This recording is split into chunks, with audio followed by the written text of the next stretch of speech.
My name is Joshua Gibson, and you are listening to the Philosophical Weightlifting Podcast, a show dedicated to promoting a message of critical thinking as it pertains to strength training, nutrition, and well-being.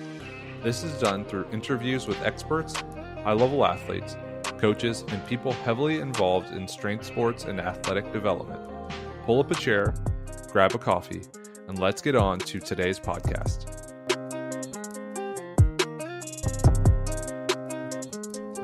Hello and welcome to this week's episode of the Philosophical Weightlifting Podcast. I'm your host, Joshua Gibson, and today we are bringing you a long-needed podcast covering a few different topics, but one of the main ideas we wanted to look at, address, and kind of discuss the evidence for, based on kind of what research exists within the strength and power field, is peaking and tapering for weightlifting specifically, but we can talk about powerlifting, obviously similarities, and then we're going to talk about from theory to practice. So even within that concept of peaking and tapering, what does the research say? What does available research say? Like empirical information say, and then anecdotally, kind of in the field, in the gym, in practice, what does that look like, and why maybe would there be a disparity between different approaches given the same information? And I think, who better to have on to discuss that information than my main man, Hayden, who has, looked at a lot of the research, written a review on the available information when it comes to tapering for strength performance. So I thought, might as well get it straight from the horse's mouth. So Hayden, thanks for joining me. How are you doing today? G'day, Josh. Thanks for having me, mate. It's a pleasure to be on. I'm doing very well today. It's a bit early over here, but hey, it's not too early to talk shop. So I'm excited to be here, man. Yeah, it's actually interesting. And this is one of the cool things with podcasting. Where you're at right now, it's in the morning on Friday. And where I'm at, it's like 1:30 p.m. on a Thursday. So we're up. You're actually operating, ahead of me quite a bit. So it's kind of cool. We can make this happen, connect, and then, like you said, talk shop. So if, people might have read some of your work, if they're kind of like science, they have that science bend, or if they've looked at the articles you've written for Stronger by Science, Weightlifting House, you've obviously done work with them. Tell us a bit about yourself. You were at one point a really, really strong dude, and you're kind of working to get back to that point. You've done a lot of research. You have a PhD. I mean, very interesting guy. So maybe you can kind of from whatever point you see fit as the start, you can bring us up to speed with what you've done and where you're at. No worries. Yeah, whenever you have that question, you're kind of like, jeepers, where right. do I go to start? But I think kind of growing up and things like that might be the best place. But essentially, I've always been someone who's passionate about sports. In New Zealand, we play rugby union quite a lot, and we just call it rugby. We don't call it rugby union. But if we have any Australian listeners, they'll appreciate that. So yeah, involved in all sorts of sports like that growing up, just, kind of like all Kiwi kids, I guess. And then I got into sprinting when I was older in high school, and through that I kind of found the weight room. And that would have been maybe when I was 16, 17 was probably when I first started lifting, and it was specifically in the off season for sprinting. And then I did sprinting for a number of years following that, and eventually, sort of once you get out of the high school grades in New Zealand, the number of participants is pretty low, and so the drive kind of drops a little bit because you've either got to be really, really good or you don't have a whole lot of competition in athletics in New Zealand. And so when that sort of happened, I mucked around. I did a half marathon, and then I decided actually I just like lifting weights, and so I competed in powerlifting for the first time in 2010. And that was just a little local competition, and I did fairly well. And I sort of thought to myself, well, this is something I enjoy training for and I could really enjoy doing. So I committed to that, and I spent sort of the next 5 or so years competing in powerlifting, went to a couple of world championships representing New Zealand. Remembering that this is just going to be the typical New Zealand tall poppy thing, but remembering that New Zealand is a small country and that also Raw wasn't as big 5 or 6 years ago, or 6 or 7 years ago probably now, as it is today. But anyways, yeah, went to a couple of world championships, one in Russia and one in South Africa. Then when was it? Because I'm just trying to think about that journey into weightlifting. So kind of after my last comp, I last competed at an Oceania Championships in 2014, and I just started my PhD at that time, and kind of life was getting a little bit busier. And also I was kind of, I don't know, there were just a few things that sort of made me fall away from powerlifting. And at that time I had a bet with my training partner, Jono, that if by the end of 2014 I hadn't achieved a 300 kilo deadlift, I would have to do a CrossFit competition. And so December at that competition, I'd planned to go 287 on my second and attempt 300 on the third. And the 287 fell out of my hands just before the down command. And so I had to reattempt that. And I got it on my third, but I obviously didn't get the chance to go for a 300 kilo deadlift because I was focusing on actually placing at the event rather than, winning a bet. And so I didn't get the 300 deadlift. And so in, I think, January, a couple of months later after that, I did a CrossFit comp, and I just enjoyed doing something a little bit different. And I got into that a little bit afterwards and spent a few years doing some CrossFit and some fitness and just kind of, doing something different rather than just 3 lifts all the time. But after a few years of that, I decided I actually missed the barbell and decided I'd give weightlifting a little bit of a crack and focus a bit more on that. And I don't know how I went from 3 lifts to 2 lifts, but I was now doing 2 lifts. Although, as you're aware, and all the listeners are aware, weightlifting is quite varied, I would say, even in relation to powerlifting and the training aspects. Same sort of repetitive structure, I'd say. But yeah, it's still kind of, pigeonholing yourself again. And yeah, I've been doing that weightlifting kind of since then, which must have been, I don't know, it would have been 2017, 2018 that I started competing in weightlifting. And I'm not a very good weightlifter, but I've enjoyed it and I still enjoy it. But at the moment, after baby, as you say, I'm starting to focus a little bit more on the powerlifting.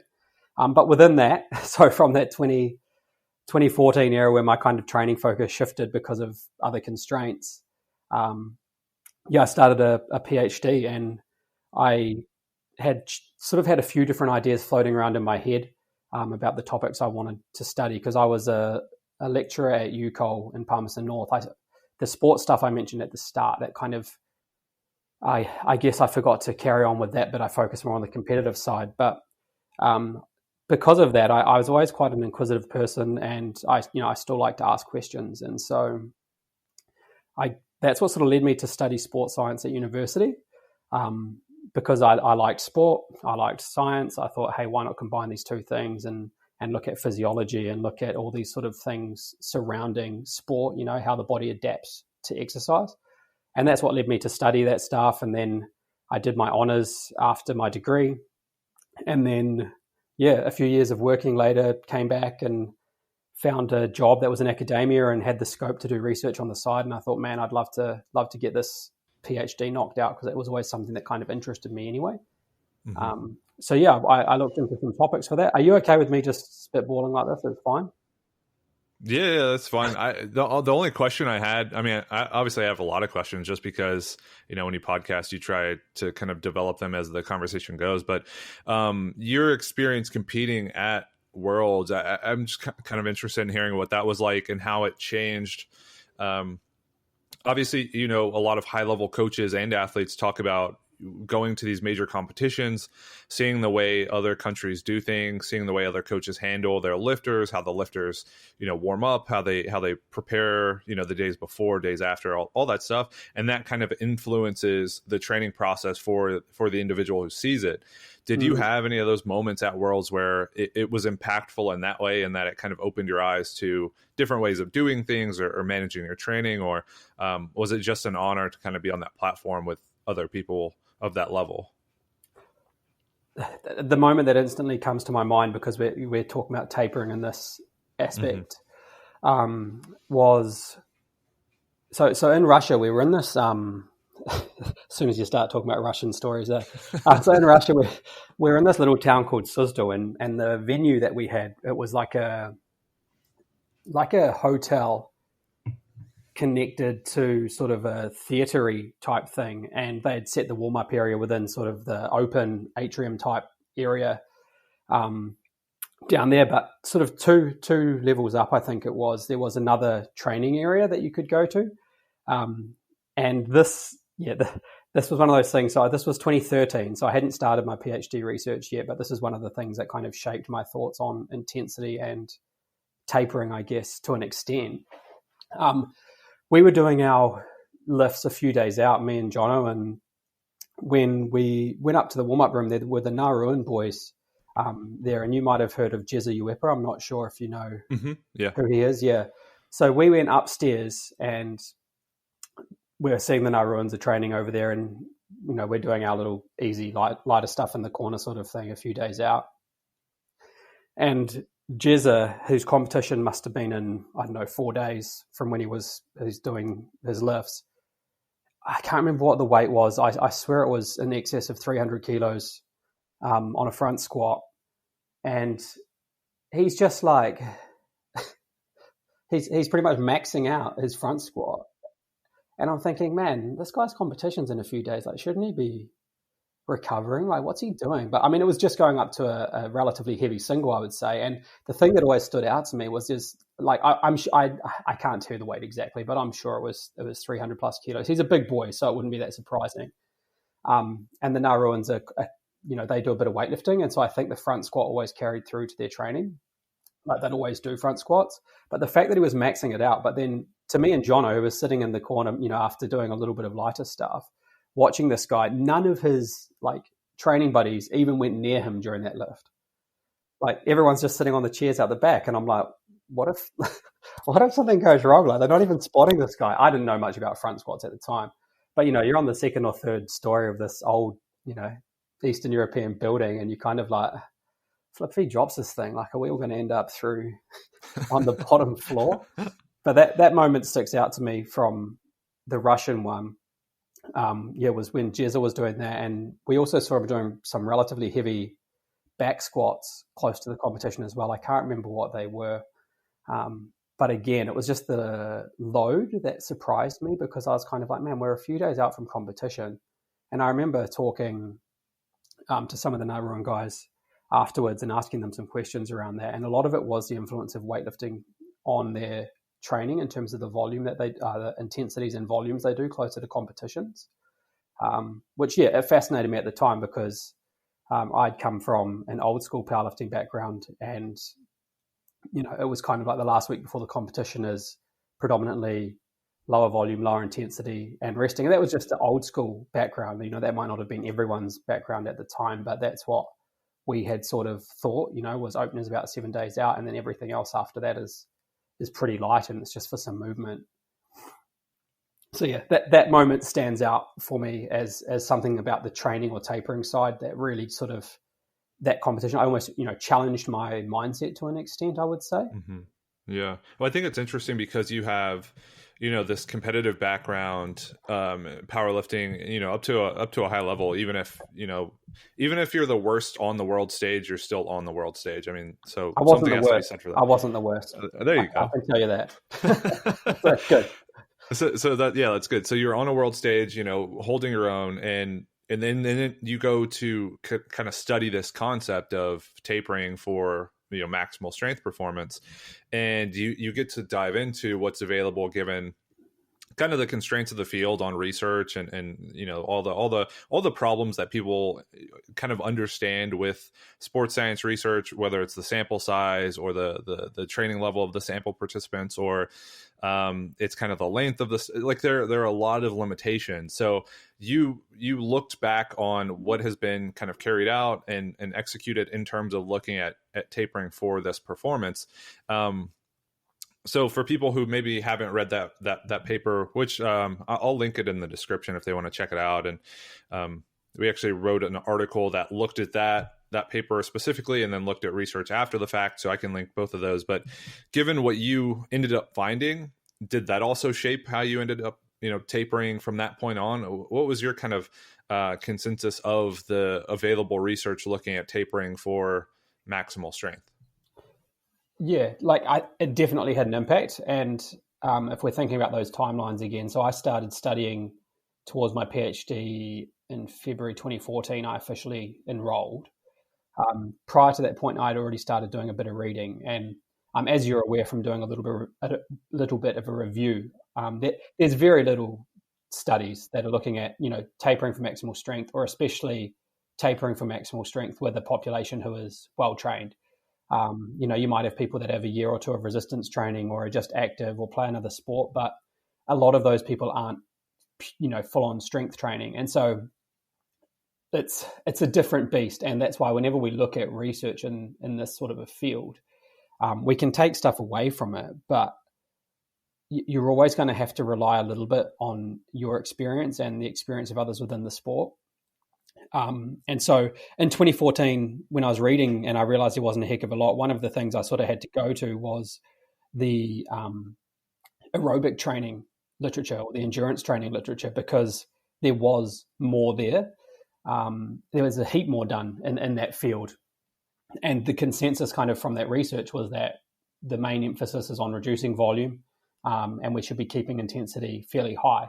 And when you think about that from sort of a logical perspective, I think that makes a bit of sense, because I don't know if you're anything like me, but if I told you to go do 10 by 10 back squats, you're probably going to be fairly sore, the next day because of the volume, not because of the load, but because of the volume.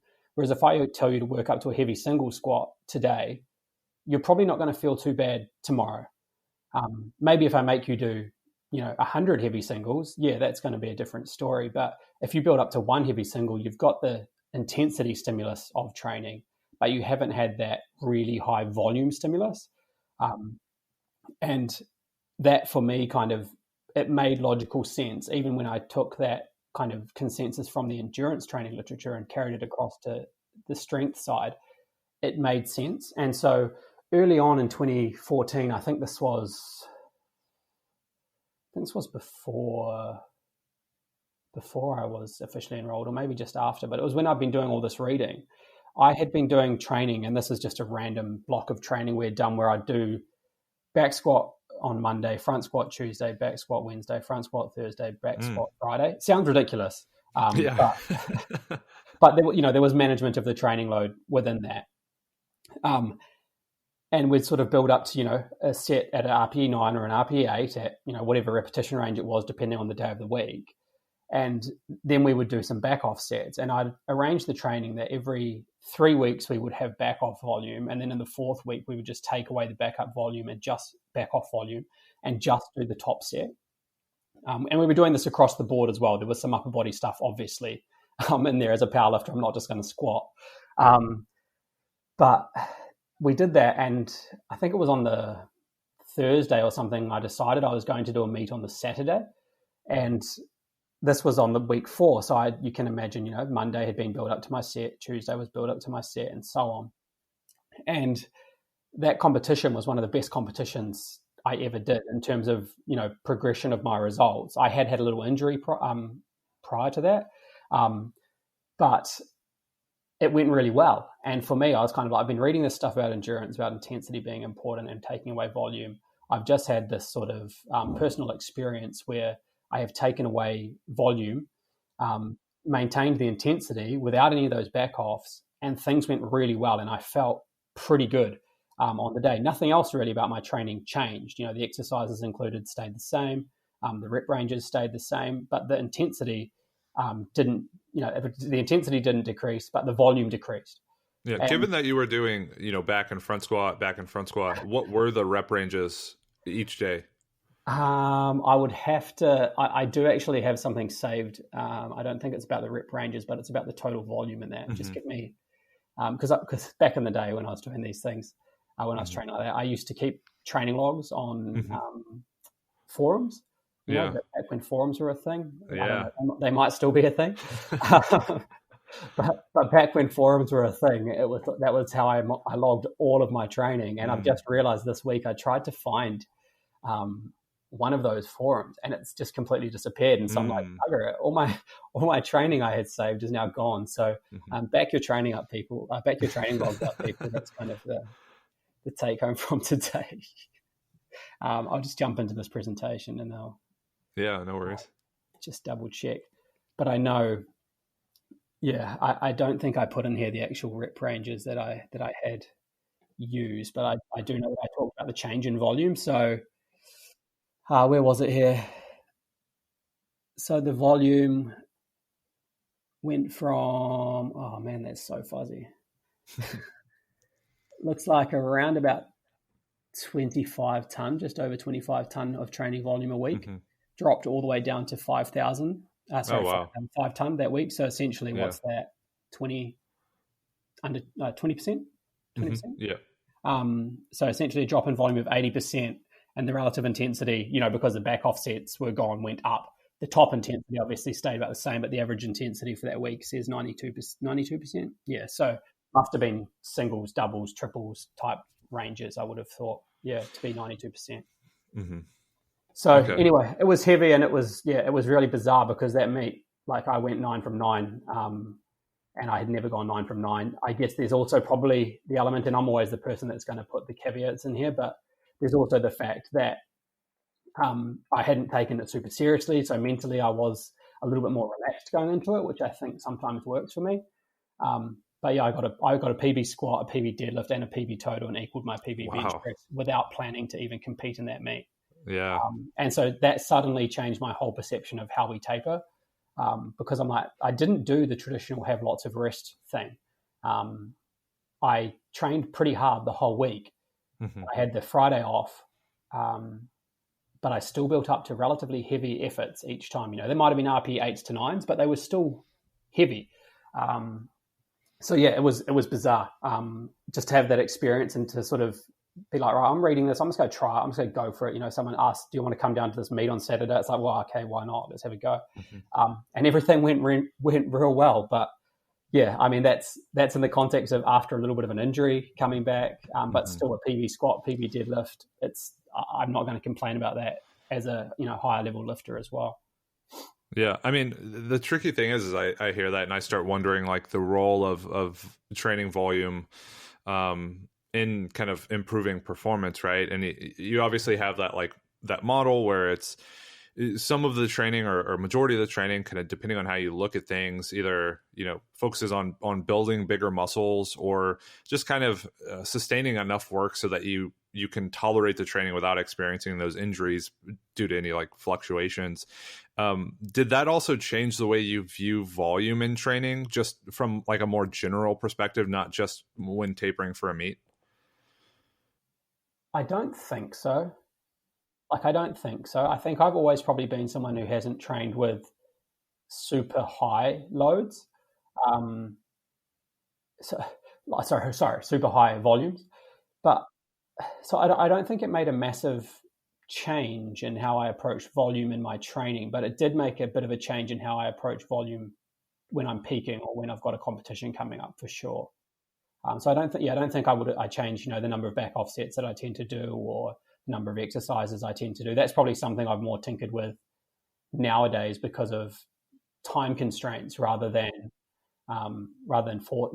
actual thinking it might affect my training, be positive on my training. I might find out that I don't need to train as much as I thought I needed to. But it more changed that perception around the competition time. And it probably, to be fair, rather than thinking of it as changing my perception around reducing volume to a large extent, it actually just changed my perception around changing the intensity, because traditionally I would have reduced volume and intensity leading into a competition. So that's my personal anecdote and where I came from with that, my own experience, combined with what I kind of read in the endurance training side, and the little limited data that there was, and still is, in fairness, around tapering for maximal strength efforts. Yeah. Yeah, and I think, well, you kind of mentioned it there. You mentioned the scarcity of the research that's available, the problems with the populations used, the problems with the methods. Kind of from that time point of finishing that review, looking at what is available, and granted, you haven't looked at every paper on the subject since. Maybe you have, I don't know, but but since then, like, have you seen anything that's changed your mind or has introduced any like novelty to the concept, or and because we'll get into like the practical side of things, right? We'll talk about kind of emerging strategies, we'll get into all of that stuff, but just from a science perspective, has there been any research that's been published kind of either examining the kind of theoretical rationale behind it and changed it, any of it, or is it all kind of the same stuff, given what you've seen? I think it's still much of a muchness in terms of the general principles of it. Yeah. I still would like to see almost some sort of case study type stuff where we actually track a high level lifter as they just sort of do their thing and see what changes as these things change. Because we're not going to probably get a population of elite level lifters or even, well-trained intermediate lifters to just abandon their training and come into it.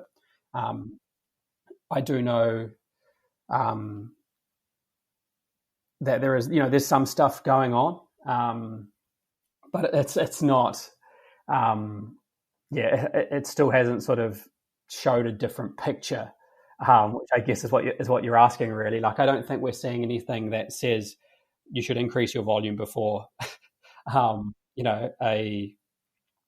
before a competition. But yeah, you've got someone like Kyle Travis who's also doing a bit of work in this area at the moment, and he's got a bit more ability to look at some of the mechanistic stuff, and so that will be quite interesting to see what he finds with some of that work. I'm not sure if I answered your question there, mate. Yeah, well, no, that's great. There's nothing that springs to mind in terms of, this has changed the perception on it. I still think we're not convinced as to whether intensity needs to go up or just be maintained, or even dropped slightly. Because for me, I kind of see it indicating rather than increasing, because it all depends as well as how does the study classify intensity.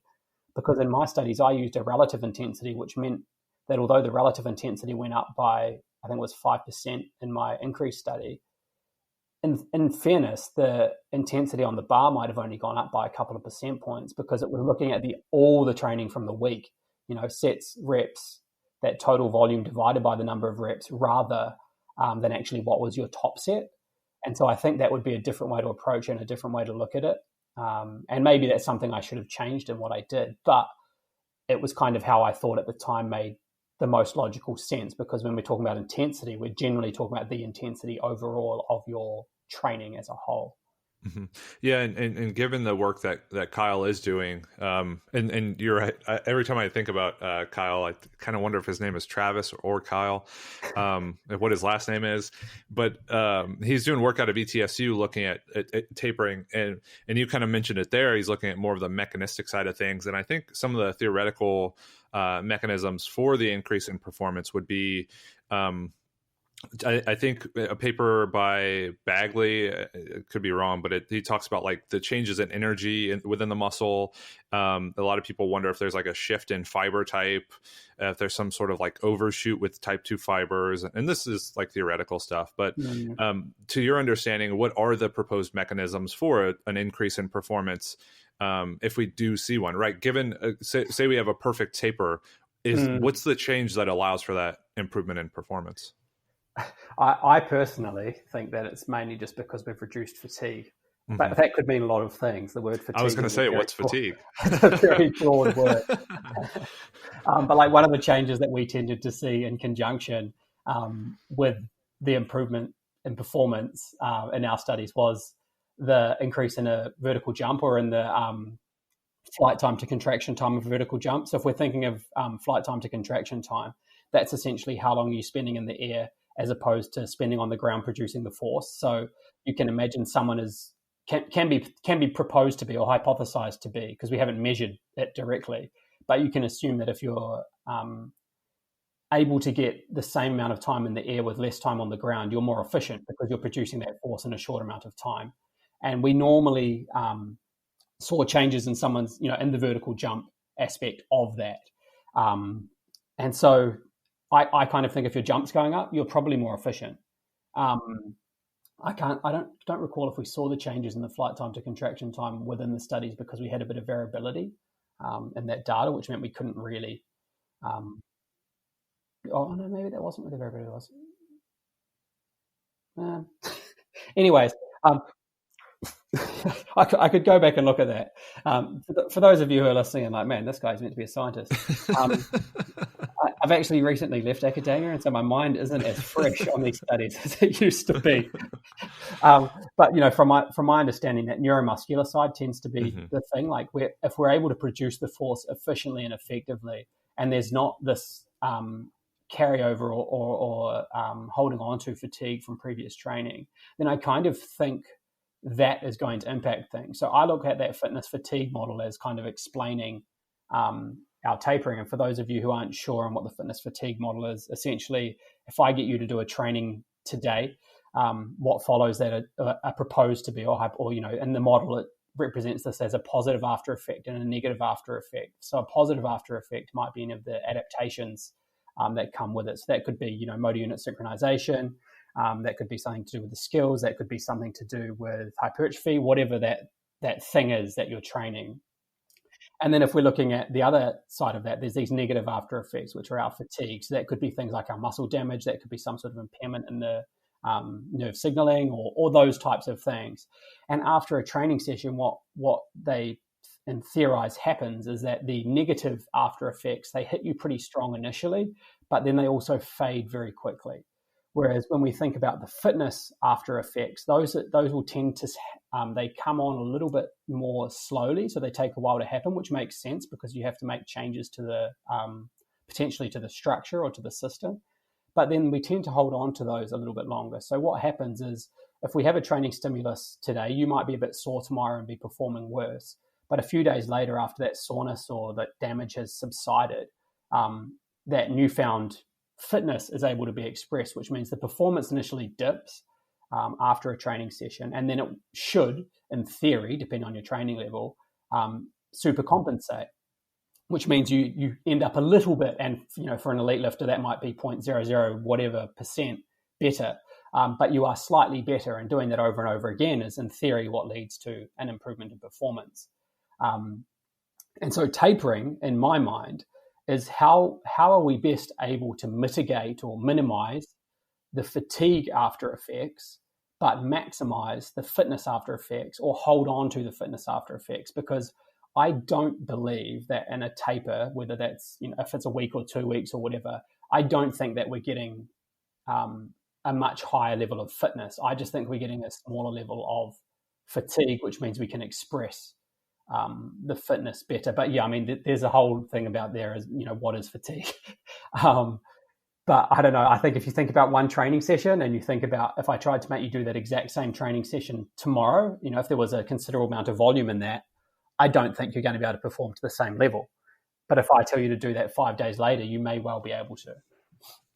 Yeah. So given, and this is kind of where my curiosity comes in, taking your situation, like your anecdotal experience, keeping intensity up and removing the training volume, why do you think intensity needs to stay high given that performance gains come on slow and fatigue kind of creeps in a little more quickly, but tends to diminish a little more rapidly? Why do you think the intensity should stay up? Is it kind of like a skill, like a motor learning or skill acquisition thing where you just lose the feel of the lift or the feel of the lift with the weight? Or is it, what are the changes that would account for a decrease in performance given that reduction in intensity for too long a period of time? I guess it comes down to a detraining effect, right? So if we think about stopping doing something for a period of time, the body, there's that reversibility principle, which kind of means that if you don't use it, you lose it. That's what we kind of know it as in general terms. So if we take away the intensity for too long, we know that is, as you've said, is a skill, right?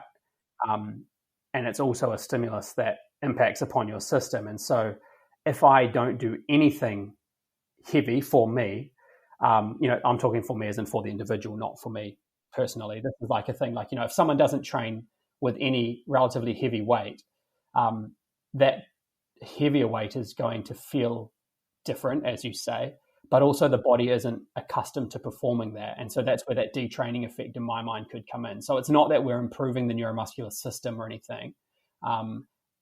Potentially as well. I mean, I didn't necessarily want to go here with this one, but I know that this is a topic that interests you. But maybe there's even a priming effect of having that heavier load as well. So maybe you could substitute heavy for speed. I haven't seen that done in the literature, but maybe you could. Maybe you could do high velocity in the last week. I mean, I haven't seen that in strength training literature specifically, but would that also have a similar effect because we're working type 2 fibers? We're priming the system, so there's that sort of stuff going on, that there may be some sort of positive influence for a couple of days after that, but potentially there's some of that. And looking at the two sports, right? So I guess we were kind of covering this from like a maximal strength perspective, like the and most that's where force all the research that I've done is, and where most of what I've seen has been as well. Yeah. So have you thought at all, or tried to come up with reasons why this would or would not change in like a weightlifting context, given that it's more about rate of force development? I mean, obviously it's about like maximal force production, but it's about rate of force development, but it's also about like the technical side of things. So it does make more sense to have, higher frequencies or like leading up into a meet. I mean, you commonly see what snatch, clean and jerk every single training day. You'll get pulls with at or above the weights you want to hit in a meet. You possibly get a snatch balance at above or at weights you want to hit in a meet, right? It's all about getting the body almost like more technically primed for those weights, less so than, able just to produce force. So how does the tapering strategy in your mind change based on the difference in demands of powerlifting and weightlifting?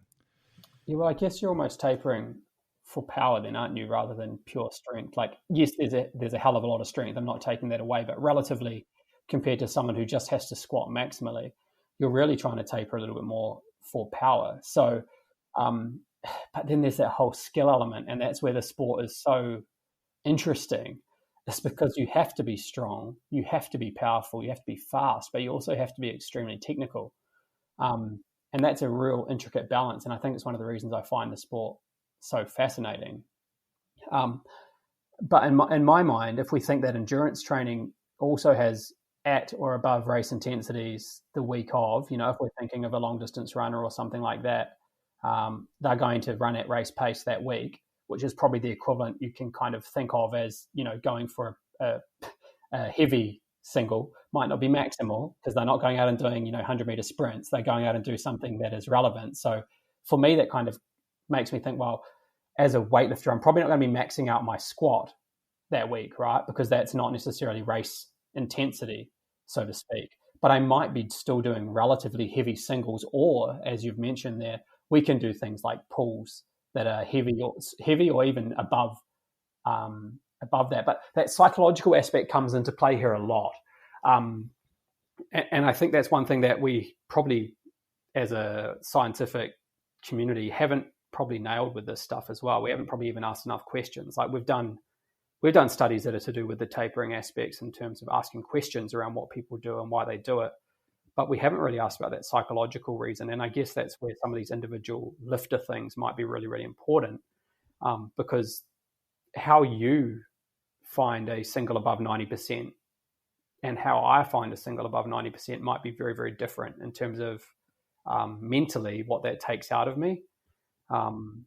Because if you miss that lift, what happens then when you get to Saturday, or meet day? So if you're someone who generally does, has to be feeling really sharp and fresh, maybe you might go around 85 to 90% during that week of a meet. If you're someone who's relatively confident and hits everything above 90% and knows their technique really well, maybe they're going to be going 90-95% the week of. That's just throwing numbers out there, obviously, but the principle of the fact that they still are going, you can still go heavy, but heavy is a very wide scope of things. 85% is heavy, 90% is heavy, 95% is heavy. So where do we draw the line of what is a lower intensity? And that's probably what the previous training has a really, really big influence on. It's what have they been doing in the lead up to that taper. That's one thing that we haven't been able to really classify, but we take into account that if you training with a higher volume, you're going to have to taper with a slightly higher volume. If you're training with a lower volume, you're going to have to taper with a lower volume because, if you're training with a higher volume, you're going to have to reduce your training by more, is what I mean there, sorry.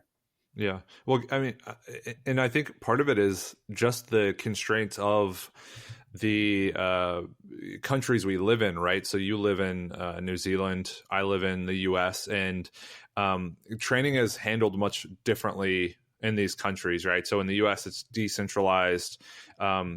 Coaches use a lot. I would imagine they use more like auto-regulation strategies than in, say, China or in Russia or in these countries where you see a lot of research coming out about weightlifting and about weightlifting performance.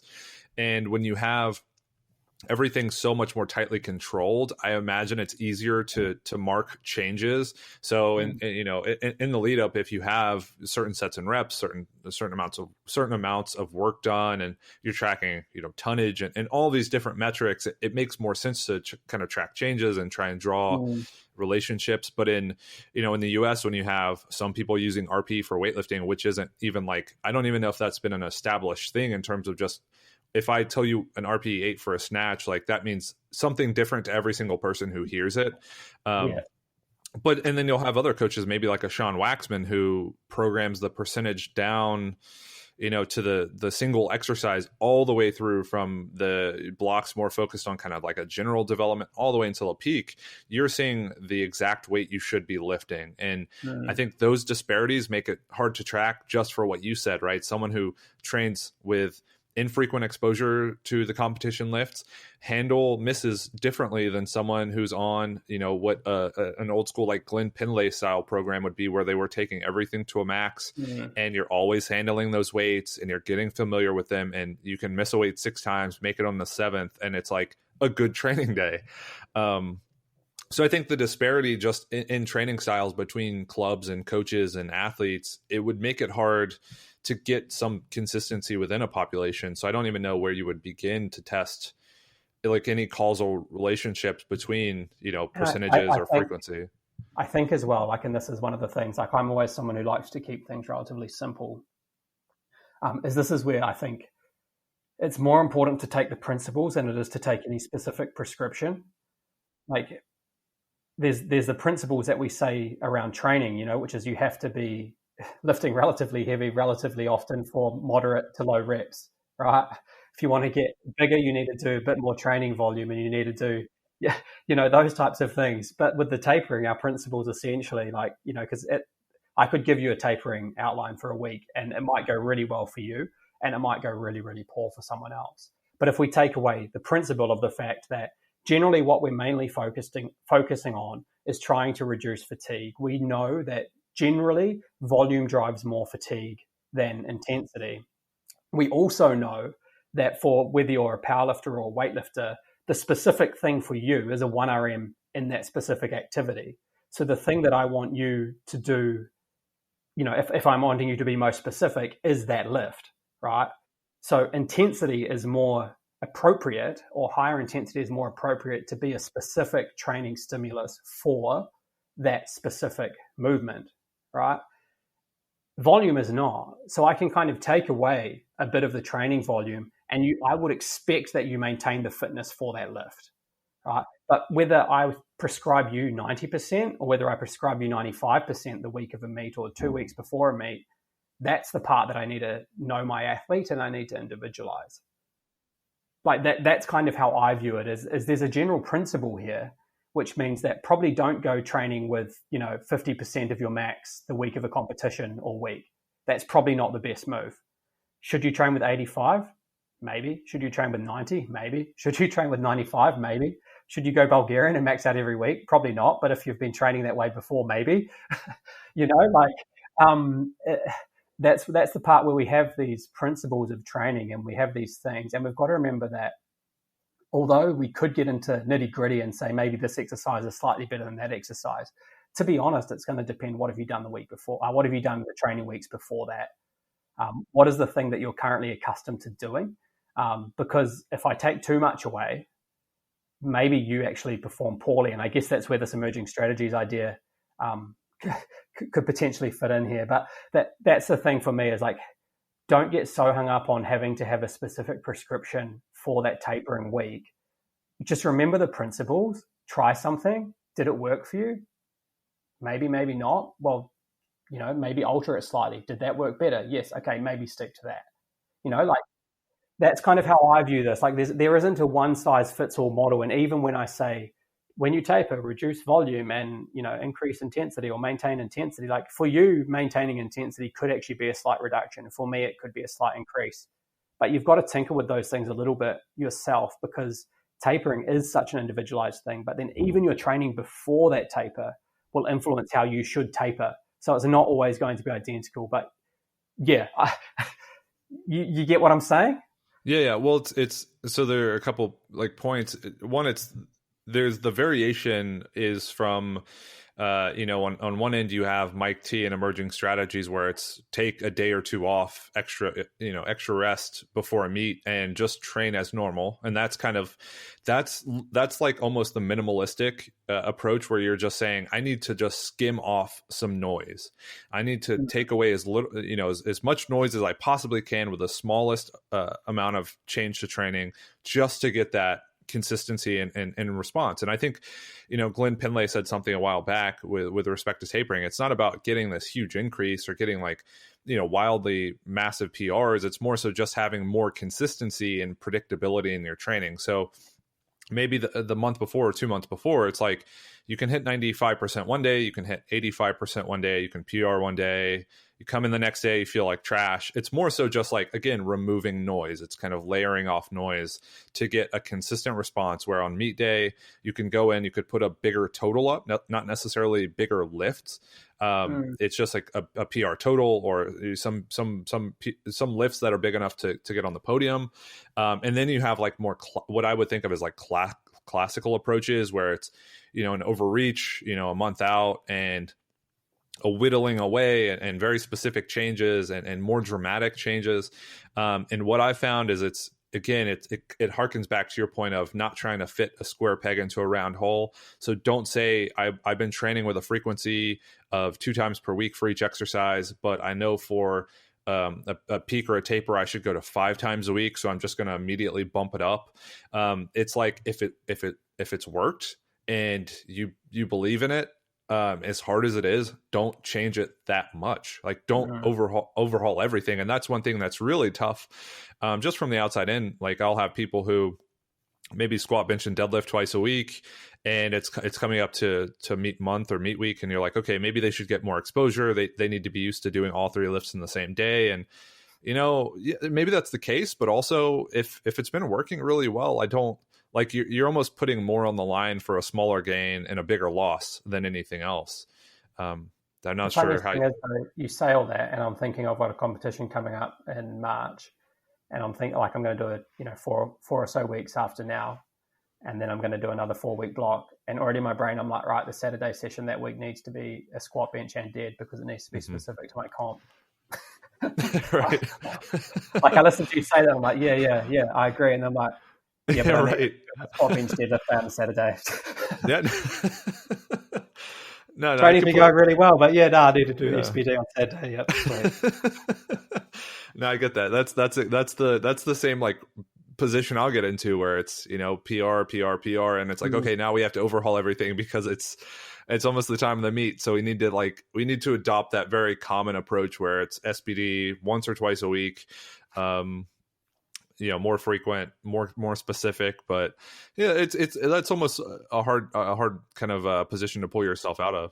There's so much, I guess, perceived logic behind that, because and especially once we get to the deadlift, like I think for the squat and the bench, maybe not, but for the deadlift, doing a deadlift after having done something else, that's probably the most important bit, because you're not coming into a deadlift fresh.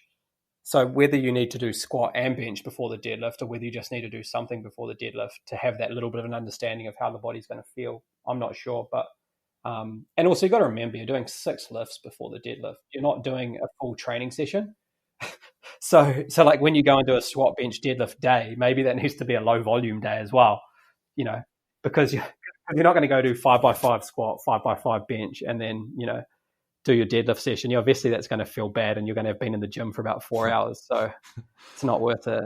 Yeah, but we talked about priming sessions a little bit. I think we just briefly touched on it. But one thing that I kind of pulled from Zach from Data Driven Strength, shout out to him, is that power day or that priming day. Yeah. That's when you start to incorporate the SBD day, and as you said, it's not like you need to incur a ton of fatigue to get used to. It's almost Definitely like when people talk about jerking under fatigue, it's like it's one clean.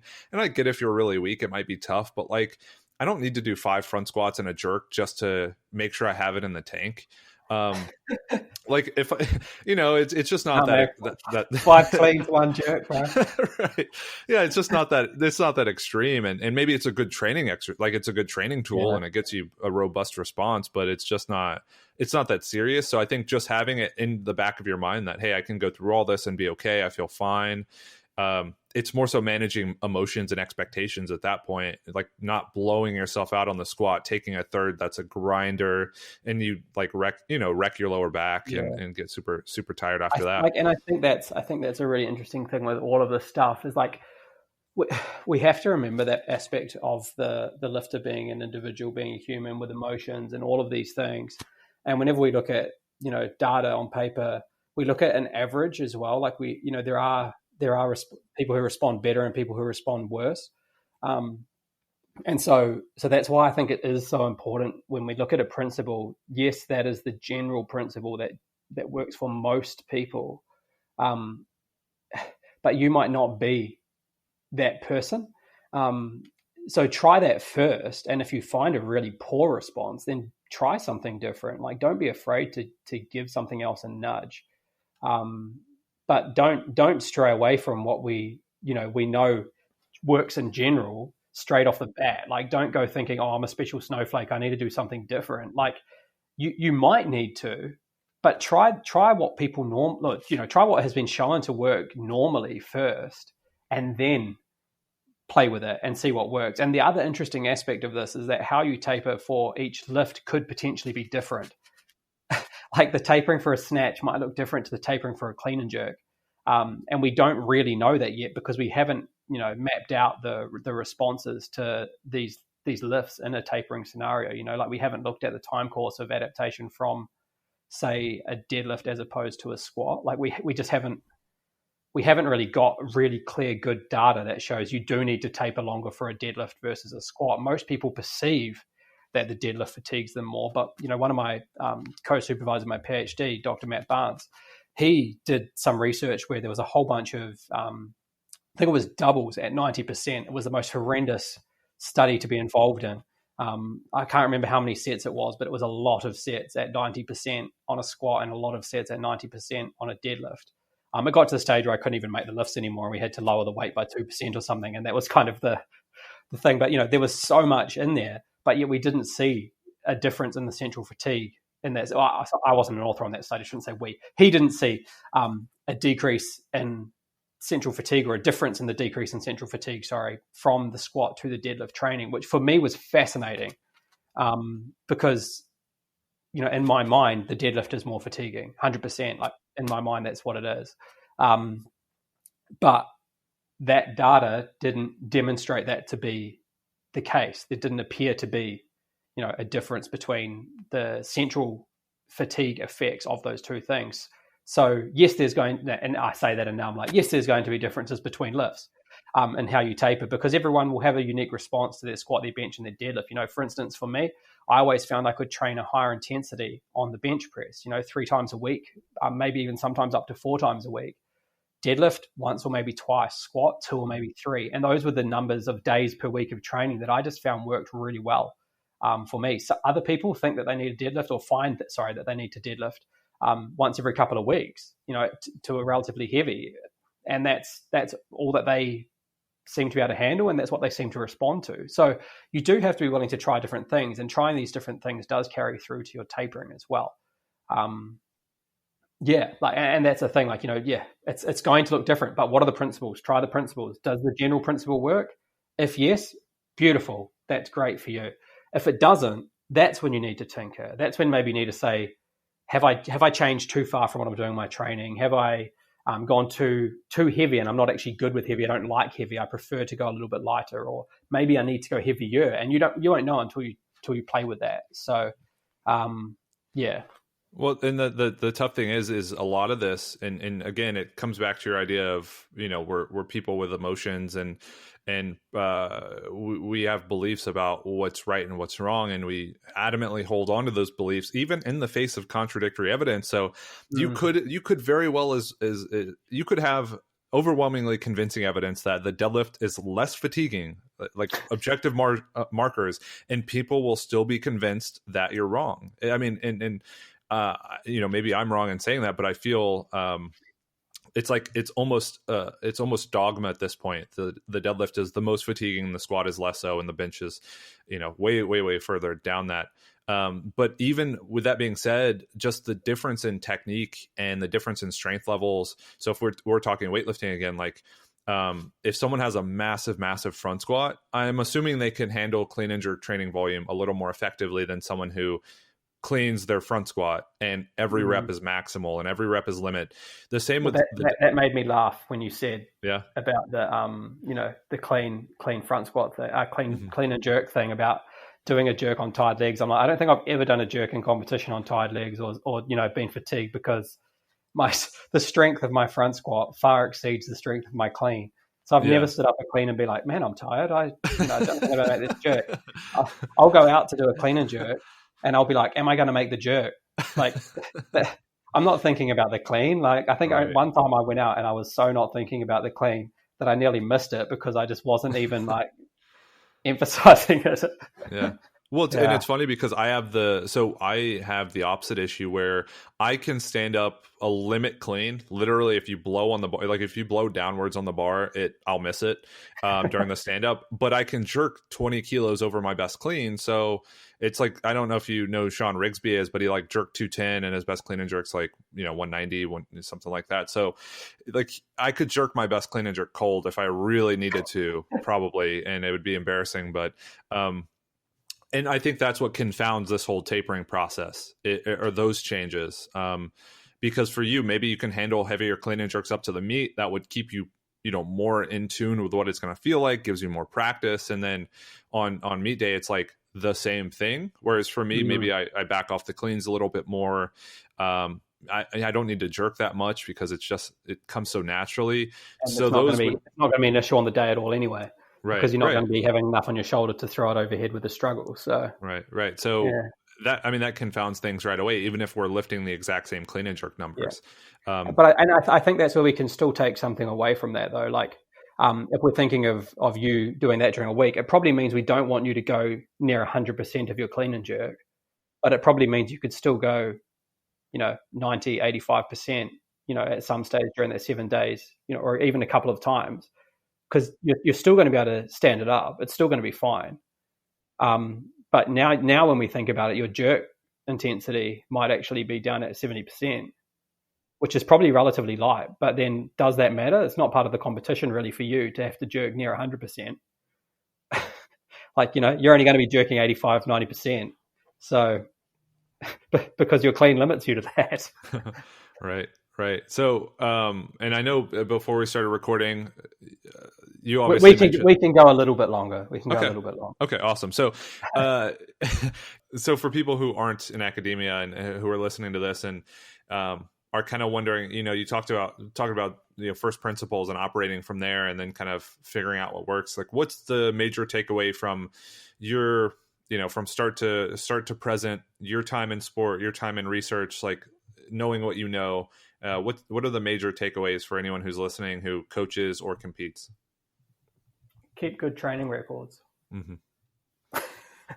like honestly, because if you're doing stuff and you're trying to figure out what works for you and what doesn't, and you don't keep a good record of your training where you know what you've been doing, like how are you going to know what did and didn't work for you? Like you're just guessing. So for me, that's one of the things that I think is really important, is to actually make sure that you know what you're doing, because that's the only way you're going to be able to improve it. But then also, like, all of this is good and it matters, but if you're not consistent and you don't keep showing up, you're not going to get better, like, long term. Like, you might get better in the short term by running some fancy training block, but consistency kind of wins at the end of the day anyway. We can argue about sets and reps and percentages and tapering strategies and blah, blah, blah. But if you've been training consistently for 5 years,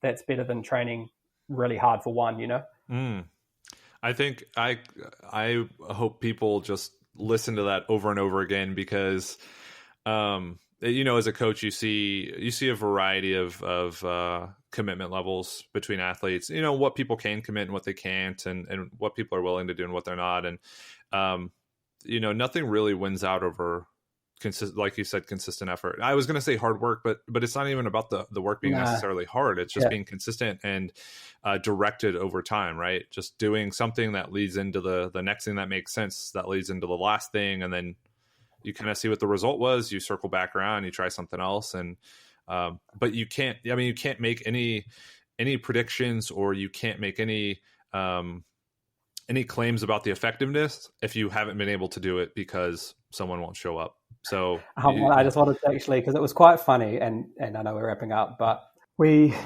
essentially, in my thesis, the second chapter was all to do with looking at the literature that looked at training for maximal strength. Mm-hmm. And I'll just read you this as a summary, because I don't think it can get much more broad than this as to what works.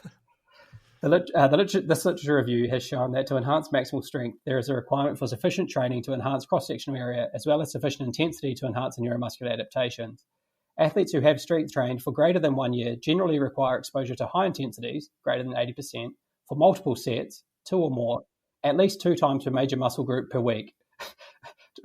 Training should also have some logical variation using principles of periodization to achieve optimal hypertrophic and neuromuscular adaptations, with a focus on free weight compound exercises which target the major muscle groups.